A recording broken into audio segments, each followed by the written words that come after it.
আজকে আমরা চলে আসছি জলের ট্যাঙ্কে। দেখতে পাচ্ছ এই যে আমাদের ফুল বাগান।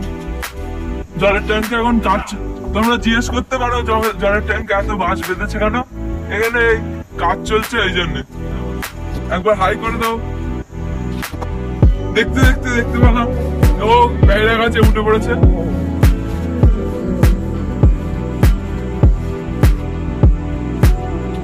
এই দেখুন পেয়ারা গাছে উঠেছে, আমরা উঠছি এসে। ট্যাঙ্কিতে এসে দুষ্টামি শুরু করে দিয়েছে। যদি ফট করে লাগে এই আসছে ওরা করতে করতে আমারও